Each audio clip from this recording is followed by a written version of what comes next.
À segunda-feira contamos com um consultório fiscal com Marta Gaudêncio, advogada. Marta, bom dia, obrigada pela presença neste Primeira Hora. E hoje falamos da alteração das taxas de IVA nos Açores. Quais são as taxas em vigor na região autónoma dos Açores? Bom, neste momento as taxas em vigor são 18%, 10% e 5%. A normal, a intermédia e a reduzida. Mas vão ter alterações? Vão ter alterações. Isto porque há normas na Lei das Finanças Regionais que permitem que as taxas aplicáveis nos Açores, tanto ao nível do IVA como ao nível dos impostos sobre o rendimento, sejam mais baixas do que aquelas que se praticam no continente. Normalmente entre 20% e 30% mais baixas.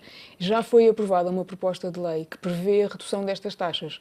Portanto, aquilo que vai acontecer é a taxa normal vai manter-se, mas a taxa intermédia vai baixar um ponto, passa para 9%, e a taxa reduzida vai passar também para 4%, portanto, também um ponto percentual de redução. Não temos ainda a indicação de quando é que a norma vai entrar em vigor. Porquê? Porque falta a publicação. Faltavam ainda algumas aprovações, creio que já está aprovada, mas falta ainda a publicação. E aquilo que a lei prevê é que vai entrar em vigor no primeiro dia do trimestre seguinte à sua publicação. Isto porquê? Porque como há muitos sujeitos passivos que estão no regime trimestral e depois é uma confusão se a taxa muda a meio do trimestre, que taxa é que se aplica e como é que as declarações vão ser lidas pelo sistema e tudo isso, o que está previsto é isto. Portanto, será ou no início de julho, se houver tempo para tal, ou então será certamente a entrada em vigor no início de outubro, porque são os 2 trimestres até ao final do ano que faltam. Do IVA passamos para o IRS e para o IRC. Como é que os contribuintes podem pagar dívidas em relação a estes dois impostos?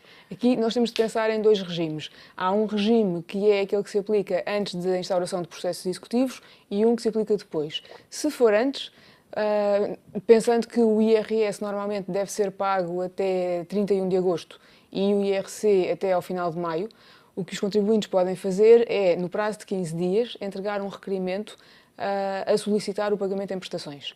Isto é feito, enfim, poderá eventualmente ser feito presencialmente, mas preferencialmente é feito já por via eletrónica. Entrega-se o requerimento e, normalmente, se for, lá está, antes da instauração da execução, o requerimento é deferido no prazo de 15 dias, mais ou menos. E se não for?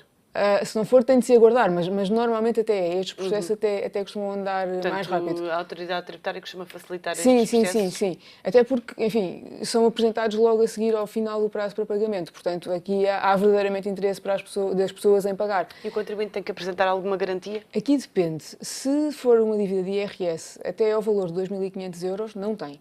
E se for de IRC até 5.000 euros, não tem.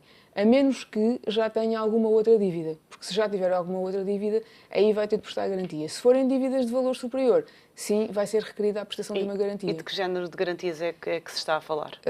Garantias bancárias, por exemplo, avais, seguros caução. Há, por vezes, a possibilidade de se fazer um depósito autónomo, ou seja, entrega-se o valor e fica bloqueado na conta para garantir, ou também hipotecas, às vezes hipotecas sobre imóveis. Qual é o número máximo possível de prestações que pode ser autorizado? Depende. Nestes casos, se as dívidas forem até 2.500 euros em IRS e 5.000 em IRC, são 6. Aqui a lei Portanto, prevê... divide-se o valor por 6. Exatamente, divide-se o valor por 6. Claro que depois vamos ter de calcular os juros de mora por cima disto, mas divide-se o valor por 6. Se for um valor superior a este e, portanto, já for exigida a prestação de garantia, aí a regra é essa de 36 prestações. Se a situação for muito difícil, a situação do contribuinte, pode tentar-se ir até um limite máximo de 5 anos. Mas o valor tem de ser bastante superior e não é tão fácil conseguir um prolongamento tão grande do prazo para pagamento. O valor de cada prestação corresponde apenas ao capital em dívida?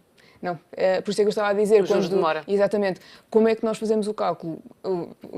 Na primeira prestação, calculam-se os juros de mora em vigor ou sobre aquele valor. Depois, à medida que vai sendo paga cada prestação, já são calculados juros de mora sobre o valor que fica em dívida. E se por acaso o contribuinte falhar uma destas prestações, quais são as consequências? Neste caso, as consequências são mais graves. O que acontece é que o contribuinte vai ter de... Portanto, vencem-se imediatamente todas as outras prestações e o contribuinte vai ter de proceder ao pagamento integral no prazo de 30 dias. Se não, é instaurado o processo executivo e pronto, depois pode prosseguir com penhoras e tudo o mais que se conhece. Marta Gaudêncio, muito obrigada pela sua presença e análise neste consultório fiscal, do Primeira Hora. Fazemos agora uma curta pausa. Até já.